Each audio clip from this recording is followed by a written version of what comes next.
Сәлем достар, бүгін біз осындай сырылып тігілген дизайнерлік қауыржын қалта дайындайтын боламыз. Моншақтармен көмкерілген оюлы әдемі қалта үшін бізге мынандай маталар қажет болады. Плюш, яғни бүліш, синтепон және де астар мата. Ең бірінші біз өлшемдерін алып аламыз, яғни квадрат кесіп аламыз 50-50 қылып сантиметрмен, және де қалтамыздың жаңғы бөлігі 150 сантиметр ұзындықта, ені 10-12 сантиметр болатындай қылып. Негізгі матаны кесіп алғаннан кейін синтепонды да дәл солай қиып шығамыз. Мінекей осындай болды. Негізгі матамыз және синтепон ортасына салатын және астар матамыз. 50-50.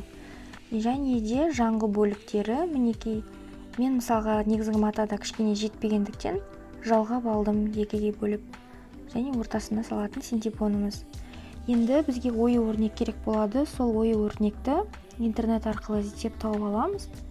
Бізге өзімізге қалаған оюды таңдап, және қиюға да оңай болатындай етіп таңдап алып, шығарып аламыз қағазға басып. Мінекей осындай оюды енді екіге бүктеп қиып аламыз. Ашып қараймыз. Және де қалған бөлігінен де, егер де ою шығаруға болатындай болса, алып алған дұрыс. Келесі туындыларымызға да қажет болып қалуы мүмкін. Мен осы бөлігін қиып алдым. Және де мүмкін ол маған болашақта керек болып қалады. Енді ақ бүліш материал аламыз, немесе велюр. Әркімнің өз фантазиясына байланысты. Оны да екіге бүктеп, осылай эскизімізді қойып сызып аламыз оюымызды. Және де инемен әрбір бұрышын бекітіп шығамыз, ерінбей. Бұл біздің оюымызды қиып жатқан кезде өте оңай, жеңіл қиюымызға көмектеседі. Мінекей осындай ою пайда болды. Енді осыны біздің негізгі матамыздың бетіне қойып бекітіп алуымыз керек болады. Ыстық желім болса, ыстық желіммен бекітіп аламыз. Сол кезде оюымыз берік тұрады. Немесе инелермен де бекітіп алуға болады. Енді әрі қарай осы біздің оюымызды тігіспен бекітіп шығуымыз қажет. Ол үшін зигзаг тігісті таңдап, 3-тік немесе 4-тік размерлі тігіске қойып, зигзагымыздың негізгі өлшемін орташаға қойған дұрыс болады. Міне осылай барлық шеттерін зигзаг тігіспен тігіп шығамыз. Шетіне, бұрыштарына келген кезде міндетті түрде лапкамызды көтереміз, инені оюдың үстіне қоя отыра. Осылайша жалғастырамыз. Әрбір бұрышына келгенде осылай лапканы көтеріп, ауыстырып алып барып, оюдың бағыты бойынша. Нәтижесі міне осындай болуы қажет. Әрі қарай біз қалтамызды әдемілеу үшін үстінен көркем тігіспен әдемілеп шығамыз, яғни синтепонмен бірге тігеміз. Ол үшін осындай әдемі ойылған ойықтармен әдемі сызықтар салып шығамыз. Қазақша ою өрнектерімізге ұқсас етіп, өздеріңіздің фантазияларыңызға байланысты.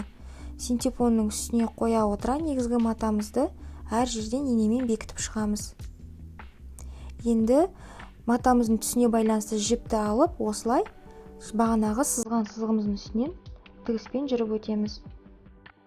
Екі қолымызбен екі жақтан матаны жаза отыра, екі жаққа тігістерімізді салып шығамыз әдемілеп. Мінекей осындай қылып, негізі басында лапкамен тіккен болатынмын, кейін лапканы алып тастап көргенмін. Сол кезде әлдеқайда жеңілірек екенін түсіндім. Мінекей осындай нәтиже беріп жатыр. Енді лапкасыз көргендегі көрініс мінекей осындай.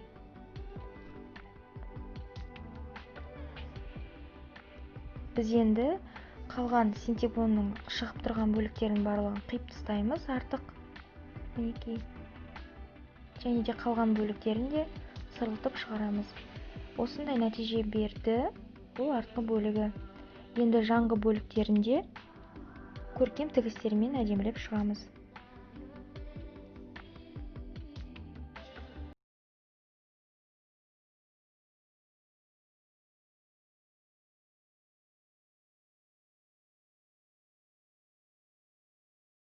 қалтамыздың ұстағыштарын жасау үшін осылай фетра қағаздан екеуін және де 4 негізгі матадан қиып аламыз. Міне осындай алып, екі ұстағыш үшін. Ол үшін мен орташа тарелкамен скотчты пайдаландым. Дәл ортасын тауып, қалтамыздың бөліктерінің осылай өлшемімізді алып аламыз. Сызып ұстағыш тұратын жерді. Және де осы артық бөлікті қиып тастаймыз. Екінші жағынан да солай жасаймыз. Енді біздің негізгі матамызды фетраға желімдеп қоямыз, тек қана бір жағын, екінші жағын тиіспейміз. Және де астар матамызды алып, дәл солай қиып аламыз да, бұл біздің екінші жаңағы ұстағышымыздың жағын желімдеп осылай тігіспен, зигзаг тігіспен тігіп шығамыз. Мінекей осындай болды, зигзаг тігіспен. Енді екінші ұстағышты тікпес бұрын мен осы жерде формасын өзгертуді жөн көрдім. Трапеция қылып, төртбұрышты емес, жанынан 7 сантиметрдей осылай жантайта отыра қиып тастадым. Және қалған бөліктерінде сонымен теңестіріп шықтым.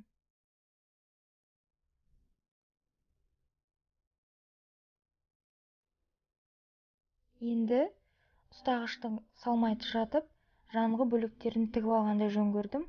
Инемен бекітіп, бұрыштарына келген кезде осылай бекіте отыра тігіп шықтым.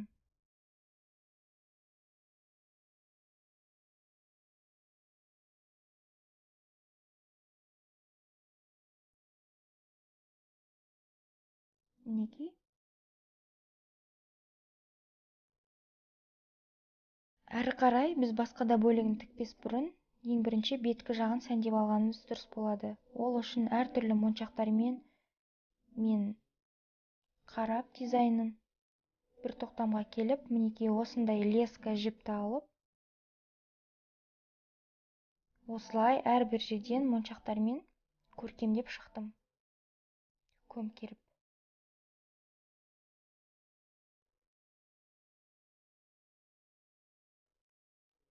Кейбір жерлеріне жемчуг моншақтарды да салып отырдым. Жақұт моншақ.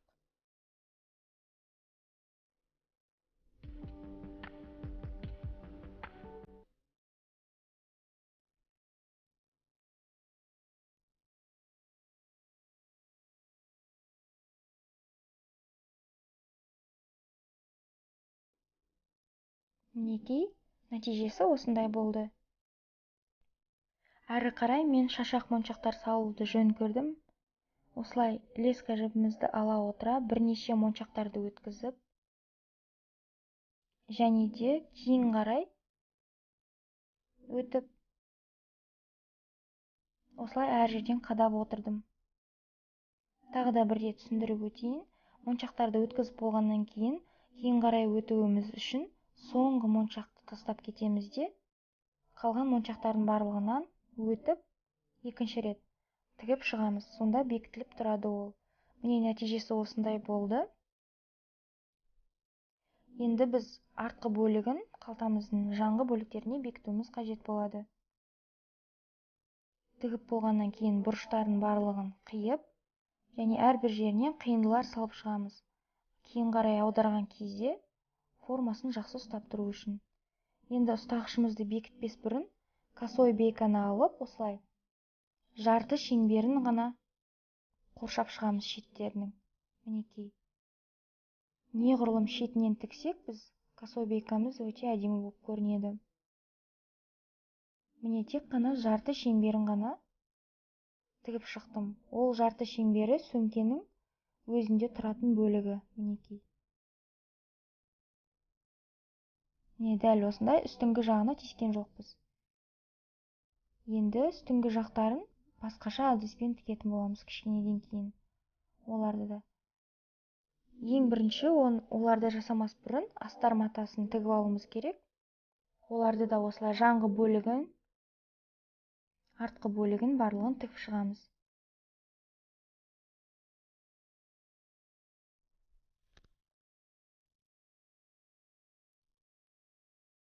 Мінекей, енді оны оңайын алдырамыз да, қарап тексеріп шығамыз барлық жерін. Енді біз осыларды бір-біріне кигізуіміз қажет болады. Яғни екеуінің де оң жағын мінекей бір-біріне қарата отыра кигіземіз. Астар матаның теріс жағы сыртқа қарап тұру керек. Міне осындай дәл. Бір-біріне оң жақтарын қаратамыз да екі жанынан тігеміз ұстағышқа дейінгі бөліктерін. Міне осыдан бастап осыған дейін тігіп шығамыз барлығын.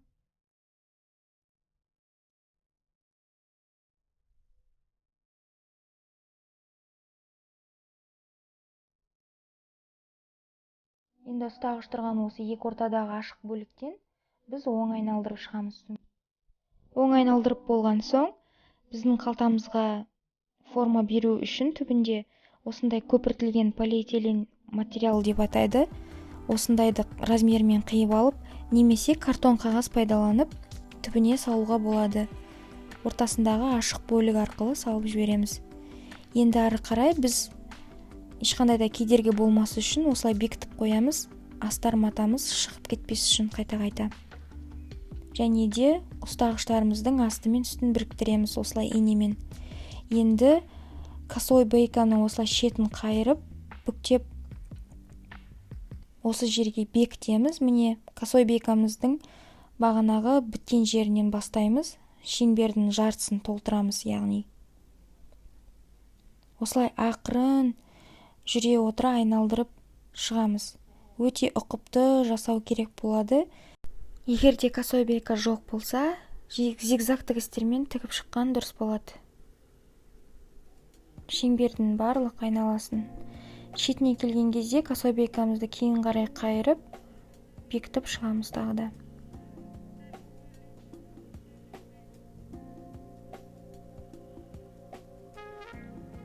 Енді жаңғы бөліктерінде астар матамыз сыртқа қайта-қайта шығып кетпес үшін осылай бекітіп тастаймыз. Сыртынан бір тігіп шығамыз.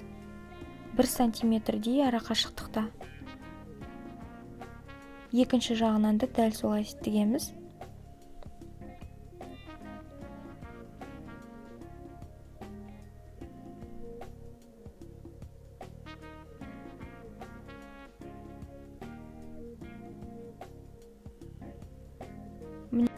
Және ішкі шеңберді де косой бейкамен әдемілеп шықтым. Артқы жағы да. Және алдыңғы бөлігіне осындай шашақ лента салып шықтым. Жалпы осындай қалта пайда болды. Өзі сондай ерекше, әдемі, моншақтармен көмкерілген және де сырылған оюлы қалта. Осындай шашуға толы қалта менің ойымша мерекенің сәнін ерекше келтіруші еді. Сіздерге видео ұнады және пайдалы болды деп есептеймін. Арнамнан басқа да видеолар күтетін болсаңыздар, маған жазылып қойыңыздар. Және де сіздердің лайктарыңыз бен әдемі ыстық лебізді комментарийларыңыз маған артық етпес еді. Сау болыңыздар, сіздермен болған Айсұлу. Менен басқа да видео күтіңіздер.